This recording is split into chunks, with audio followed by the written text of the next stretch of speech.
Assalamualaikum warahmatullahi wabarakatuh. Sampurasun Boboto Sadayana. Selamat malam dan selamat beraktivitas di hari Minggu ini.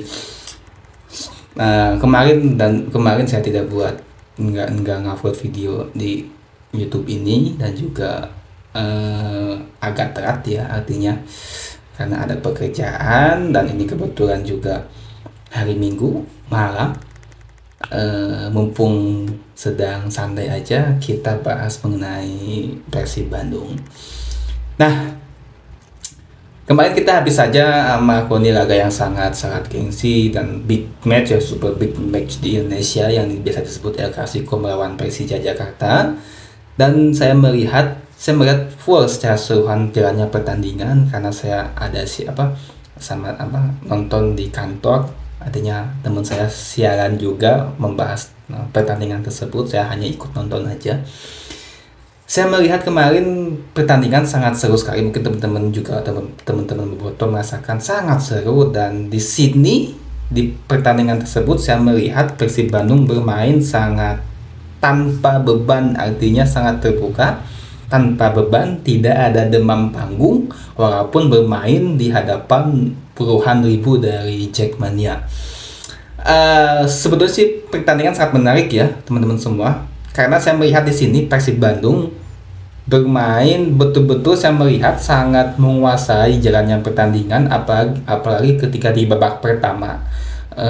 Di awal-awal bermain, menit-menit awal itu Persib sangat dominan sekali, mengalirkan bola dari lini belakang ke tengah, ke depan. Di tengah itu ada Madinda, Marco sama Ahmad Irianto. Di depannya Ciro Alves disimpan di ujung tanduk. Di sampingnya ada di samping kiri ada Edu Febriansah, terus di samping kanannya ada Pets Butuan. Backnya ke back ya, saya agak sedikit terkejut, dan juga di hari tersebut saya kurang update mengenai Persib Bandung. Berita-berita ternyata Alberto Gonçalves tidak bisa bermain dikarenakan ada katanya cedera ya. Dan di sini menempatkan Victor Igbonevo. Jujur, saya sangat respect sama Victor Igbonevo, dan dia adalah salah satu back tangguh di Indonesia. Cuma ketika dia bermain, saya agak kaget, wah kok Victor yang dimainkan, karena Victor di beberapa match terakhir dia sering beberapa kali out possession juga, dan sering telat menutup. Dan terbukti juga di pertandingan kemarin ya, Persib, saya melihat Victor itu agak sedikit kerepotan juga ya. Artinya ya is okay lah, itu namanya juga permainan ya. Di babak pertama saya melihat betul Persib sangat menguasai pertandingan. Hanya saja satu catatan buat saya, walaupun Persib menguasai pertandingan di babak pertama, tapi saya melihat ketika Persija Jakarta memegang bola, pemain Persib sangat minim sekali pressing. Ya kebanyakan mungkin jalan kaki dan sebagainya. Itu saya melihat ini kok bermain kok kayak gini banget ketika nggak pegang bola. Kalau di istilah bahasa Sunda itu kok kayak celepeng ya, kok kayak jantungan. Celepeng itu apa ya, bengong gitu kan. Padahal di satu sisi saya melihat Persija itu tidak seperti Persija yang saya lihat. Betul, kemarin itu saya berani ngomong Persija diobok-obok sama Persib. Saya tidak melihat Persija yang saya kenal. Nggak tahu kenapa sebabnya, karena emang mungkin kondisi mental dari tim Persija saya melihat mungkin agak underperform, karena 4 pertandingan ke belakang Persija tidak bisa mengamankan poin penuh, dua kali imbang sama 2 kali kalah. Sehari sebelum pertandingan juga Jackmania mengunjungi latihan Persija dan menuntut untuk 3 poin di match kemarin melawan Persib. Saya melihat Persija tidak seperti biasanya. Persija bermain dengan possession ball, bermain dengan kecepatan ngotot gitu, tapi saya kemarin tidak melihat. Ditambah saya pernah ngomong di konten ngobrol Persib sebelumnya bahwa ada potensi pemain Persija yang dapat membahayakan Persib, yaitu Rio Fahmi dan Rico Simajuntak. Matsumura saya kemarin lupa sebut, tapi saya juga menganggap Rio Matsumura sangat berbahaya. Nah, dua ini Rio, saya mengira bahwa Rio Fahmi itu akan dimainkan oleh Thomas Doll langsung di babak pertama starting 11. Ternyata tidak. Nah, tapi tetap Rico Simanjuntak bermain. Untungnya, bukan untungnya, cuma bagi Persib saya sebagai bobotoh menganggap bahwa Rio ketika 3 menit ataupun berapa ya, pokoknya di bawah 10 menit dia mengalami cedera hamstring. Saya agak sedikit lega karena Rico Simanjuntak cedera ya. Bukan berarti saya seneng orang sakit, enggak, cuma saya menganggap Rico Simanjuntak adalah pemain sangat berbahaya dan selalu merepotkan lini pertahanan, terutama ketika melawan Persib. Dia hamstring digantikan oleh Rio Fahmi.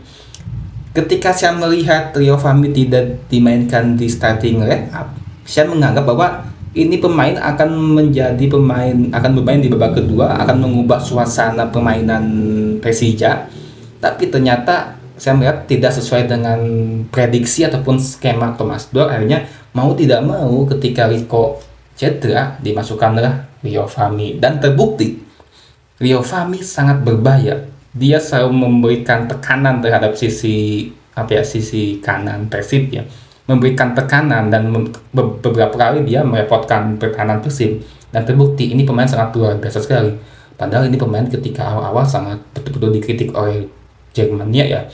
Ketika di timnas pun juga sering dikritik, tapi ketika Thomas Doll berkembang ini pemain sangat berbahaya. Akhirnya terbukti Rio Fahmi di pertandingan kemarin gokil banget, keren banget. Terus sedikit saya mengomentari para pemain Persija ya. Saya melihat ada satu pemain yang saya melihat bahwa ini pemain Persija kok kurang greget. Itu adalah Marco Simic. Marco Simic saya melihat tidak, mungkin beda ketika musim-musim sebelumnya dia berani jemput bola, dia berani duel. Tapi kemarin dia bermain hanya jalan-jalan aja dan kurang support mendapatkan bola juga. Terlepas dari ketika dia mencetak gol, karena Persija mencetak golnya dari tendangan pojok ya, artinya bukan dari open press skema kerjasama gitu. Marco Simic saya melihat kemarin sangat tidak seperti biasanya. Dan saya harus akui, Marco Simic sangat unggul ketika dia menyundul bola ataupun bola heading. Dia sangat luar biasa sekali. Dia sering melakukan gol di bola heading. Babak pertama, terus kita ke babak kedua. Saya masih menunggu nih. Oh ya, satu lagi. Ketika saya babak pertama, saya jujur sama fitur kiper Persib, bukan kurang suka ya. Hanya saya melihat bahwa fitur ini dia buruk dalam membaca bola. Teman-teman bisa lihat ya, gol-gol yang bersarang di Persib ketika Fitur bermain, itu kebanyakan dia kurang baik dalam membaca bola. Artinya ketika bola mati, bola corner, dia kadang-kadang nggak berani untuk ambil bola. Ya pembacaannya buruk. Saya melihat ini Fitur ini kok bermain kayak gini banget itu. Membaca bola jelek banget. Terbukti Persija bisa cetak gol dari tendangan sudut. Bahkan saya berharap tadinya ketika main melawan Persija, Fitur itu diistirahatkan dan yang main Teja. Tapi ternyata tidak, yang bermain tetap tim pelatih menurunkan Fitur. Oke, di babak kedua. Babak kedua Persib masih sama dengan skemanya. Di babak pertama saya melihat Persib Edo Febriansah kurang greget juga. Terus di babak kedua teman-teman semua beberapa kali Persija itu melakukan serangan. Dan di sini hebatnya, gak tahu kenapa tiba-tiba nggak ada angin, nggak ada hujan. Ini Fitur Dwi Rustapa tiba-tiba bagus banget membaca bola, gokil. Saya kaget, kira Fitur kok tiba-tiba jadi bagus membaca bola ya, bagus banget. Dia berani keluar, ambil bola, buang, bahkan beberapa kali dia sukses membaca bola, menyelamatkan bola jauh dari gawangnya. Penampilan Fitur di babak pertama dan babak kedua itu berbanding terbalik, jauh 360 derajat. Baik, tiba-tiba babak kedua dia keren banget, pembacaan bolanya bagus, berani ngambil bola. Ya mudah-mudahan ini menjadi evaluasi buat Fitur untuk depannya. Ya kayak gitu main sebagai kiper gitu.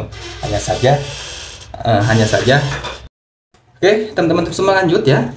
Kita bahas kembali pada Fitur kedepannya harus kayak gitu main supaya posisi dia aman, tidak digantikan oleh Teja ataupun Ricky Rahayu. Nah, nanti sini tetap Pujan Hondak melakukan taktik pergantian pemain ya, seperti mengganti Fred semua, ada Beckham, karena tetap saya melihat lini tengah kurang bergairah, butuh pemain sosok seperti Beckham.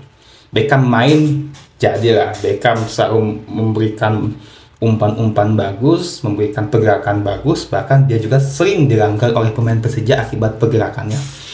Terus ada langsung lanjut ya, ada insiden ketika Persija unggul, ada insiden antara Nick Kuipers sama Hanif Syahbandi. Ini menjadi ya di sosial media menjadi sebuah perdebatan, apakah Hanif Syahbandi layak untuk dikasih kartu merah. Secara objektif saya melihat sebetulnya Hanif Syahbandi itu kan, kita melihat dalam rekaman itu kan Nick yang mendorong ya. Mereka jatuh Nick sama Hanif Syahbandi. Ketika Nick masih di bawah, Hanif Syahbandi itu ada gerak tambahan, dia menendang tubuh dari Nick Kuipers, dan itu mungkin yang menjadi indikasi pertimbangan wasit memberikan kartu merah kepada Hanif Syahbandi.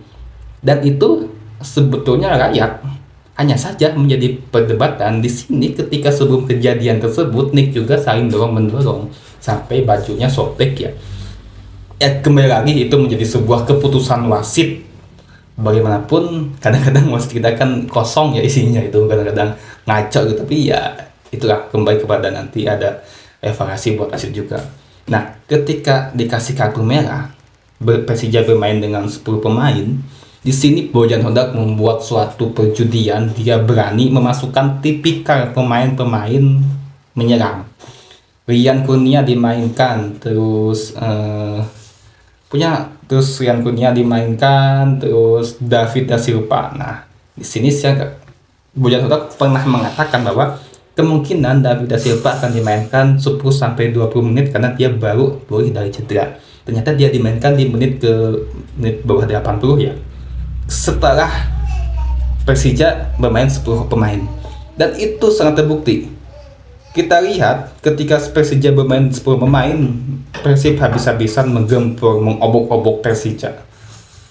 Beberapa kali peluang Persib, pokoknya di sini juga Andri Tani backnya juga betul-betul kemarin kerja keras banget.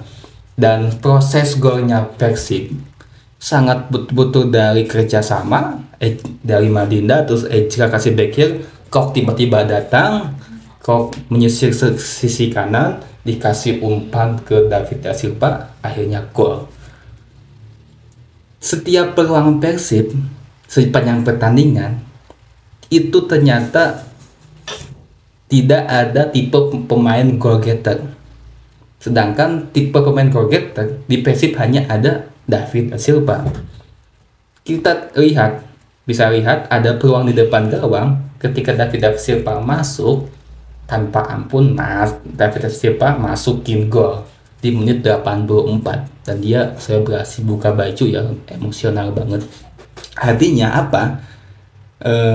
Masuknya David Da Silva itu sebuah strategi dari Bojan Hodak memasukkan para pemain yang bertipikal penyerang setelah kejadian kartu merah. Di sini saya melihat Bojan Hodak sangat cerdik mengamati situasi pertandingan. Saya lama-lama melihat Bojan Hodak pemain mulai ada berkarakter dari permainan. Awal-awal saya melihat ini pelatih apaan sih, kok gak miskin taktik, bingung, sangat tradisional sekali bermainnya. Tapi makin kesini beberapa pertandingan Bojan Hodak menunjukkan sebuah permainan yang berkarakter dari pemain Persib, dan akhirnya terbukti di 4 pertandingan kita tidak mengalami kekalahan, 2 kali imbang, 2 kali menang. Itu suatu positif untuk Persib ya, walaupun kita hanya mendapatkan 1 poin. Saya sangat senang. Benar dikatakan oleh si Bang Ian Alkatiri bahwa ini 50-50, big match itu 50-50. Kadang-kadang ya Persib kecolongan gol itu dari skema nggak fokusnya pemain. Persib pencetak gol setelah Persija bermain 10 pemain. Itu jadi persentase menang ada 50-50, 50-50. Akhirnya ya skor 1-1. Bahkan di akhir pertandingan Persib memiliki peluang emas di depan gawang dari Nick Kuipers, tinggal ngasih masukin bola tapi tidak masuk. Itu kalau umpama masuk, wah itu sakit, bener-bener sakit, epic comeback ya. Tapi akhir skor 1-0, 1-1, kita berbagi poin cukup 90, bermain 90 menit, sisanya kita tetap ya seperti ya sisanya kita saudara, tetap cukup panas 90 menit ya. Walaupun saya melihat di sosial media ya, ketika selesai pemain Persib dilempari oleh oknum supporter Jackmania yang melempari botol, dan ini kemungkinan akan mendapatkan sanksi dari Komdis. Kadang saya melihat ketika ada suatu kejadian tersebut, Komdis gerak cepat, wah bisa kena hukum nih, potensi uang, potensi denda. denda yang selalu menjadi patokan hukuman dari PSS itu, dan itu tidak baik sih ya. Oke, skor 1-1. Saat ini Persib mulai merangkak, memperbaiki. Dari pertama awal-awal kita ada di stage zona degradasi, sedangkan waktu itu Persija sempat ada di peringkat 1 di pekan keberapa, sampai pekan ke-11 Persib mampu ada di peringkat ke-9 ataupun 10-11 ya. Ya di tengah-tengah. Sedangkan saat ini Persija ada di peringkat tengah juga, di bawah Persib di peringkat berapa ya? Persija ada di peringkat dengan 14 poin ya. Dan saya mudah-mudahan Persija mulai harus segera bangkit, karena Persija bukan seperti itu permainannya. Tempat Persija bukan di situ. Saya melihat Persija musim kemarin sangat luar biasa, tapi musim saat ini bukan di situ tempatnya. Terima kasih, sampai jumpa. Wassalamualaikum.